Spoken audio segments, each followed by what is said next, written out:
નમસ્તે મિત્રો, સ્વાગત છે તમારું મારી ચેનલ કુક વિથ કિલી ગુજરાતીમાં। તો આજે આપણે બનાવીશું મસાલા ચણા દાળ, જે ઉપરથી એકદમ ક્રન્ચી અને અંદરથી સોફ્ટ હશે, સાથે સાથે બજાર કરતાં સસ્તી પણ હશે। તો ચાલો રેસીપીની શરૂઆત કરીએ। અહીંયા મેં 300 થી 350 ગ્રામ જેટલી ચણાની દાળ લીધી છે। ચણાની દાળને આપણે 2 થી 3 પાણીથી સરસ રીતે ધોઈ નાખીશું। ધોયા પછી ચણાની દાળ ડૂબે તેટલું તેમાં પાણી નાખી દઈશું અને ચોથા ભાગની ચમચી આપણે ખાવાનો સોડા તેમાં નાખી દઈશું। ખાવાનો સોડા નાખવાથી ચણાની દાળ છે ને તે એકદમ સરસ મજાની ક્રન્ચી બનશે અને તેને 4 થી 5 કલાક માટે આપણે પલાળી અને રાખી દઈશું। 4-5 કલાક થઈ ગયા છે। હવે જોઈ લઈએ કે ચણાની દાળ સરસ મજાની સોફ્ટ થઈ ગઈ છે। વધારાનું પાણી કાઢી અને તેને કોટનના કપડા ઉપર આપણે સૂકવી દઈએ। 15 મિનિટ માટે આપણે પંખા નીચે તેને સૂકવવાની છે। દાળ ઉપર ચોટેલું પાણી સુકાઈ જાય ત્યાં સુધી જ આપણે તેને આ રીતે સૂકવી નાખીશું। તો અહીંયા બધી જ દાળ સરસ સુકાઈ ગઈ છે। હવે તેમાં નાખવા માટેનો મસાલો તૈયાર કરી લઈએ।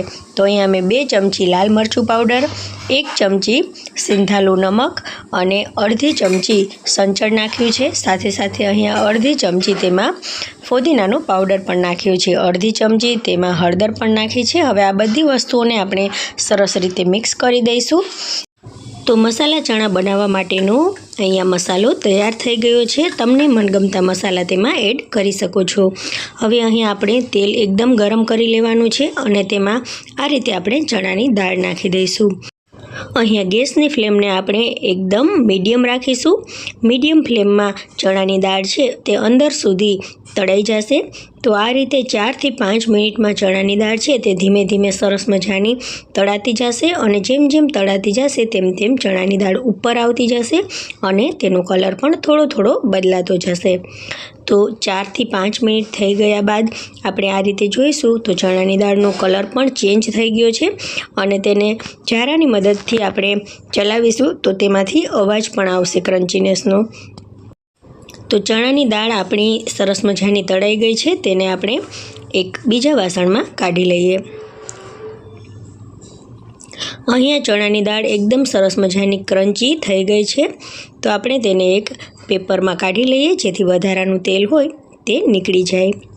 તો આ રીતે બધા જ બેચીસ આપણે તળી અને તૈયાર કરવાના છે। આ રીતે ચણાની દાળ બનાવવાથી આપણને ખૂબ સસ્તી પડે છે બજાર કરતાં અને આપણે તેમાં આપણા મનગમતા મસાલા પણ નાખી શકીએ। બજારમાં મળતી ચણાની દાળ કોઈ પણ તેલમાં તળેલી હોય છે, જ્યારે આપણા ઘરે આપણે સારા તેલમાં તેને તળી અને બનાવતા હોઈએ। તો બાળકો માટે આ રીતે ચણાની દાળ બનાવશો ને તો તેને બહુ જ ભાવશે। અહીંયા બીજી બેચ પણ મેં તળી અને તૈયાર કરી લીધી છે। તો આ રીતે બધી જ ચણાની દાળ આપણે તળી અને તૈયાર કરવાની છે।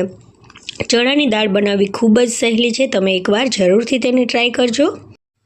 આ ચણાની દાળને તમે એરટાઇટ કન્ટેનરમાં રાખી અને 1 મહિના સુધી સ્ટોર કરી શકો છો। ખૂબ જ ટેસ્ટી ચણાની દાળ બને છે, બાળકોને તો ખૂબ જ પસંદ આવે છે। હવે આપણે બનાવેલો મસાલો તેમાં નાખી દઈએ। તો 2 થી 3 ચમચી જેટલો મસાલો નાખી અને સરસ રીતે તેને દાળ સાથે મિક્સ કરી લઈએ। આ દાળ તમે બહાર પ્રવાસમાં જતા હો ત્યારે પણ ખાઈ શકાય। તો ચણાની દાળ છે તેમાં ખૂબ જ પ્રોટીન હોય છે। તો આ રીતે ચણાની દાળ આપણે ઘરે બનાવી શકીએ છીએ। મિત્રો, તમને જો મારી આ મસાલા ચણા દાળની રેસીપી પસંદ આવી હોય ને તો મારી ચેનલને તમે સબસ્ક્રાઈબ કરજો અને આ વિડીયોને તમારા ફેમિલી અને ફ્રેન્ડ્સમાં જરૂરથી શેર કરજો, સાથે સાથે લાઈક પણ કરજો। તો મળીએ નવી રેસીપી સાથે, ત્યાં સુધી બાય, ટેક કેર, જય હિન્દ।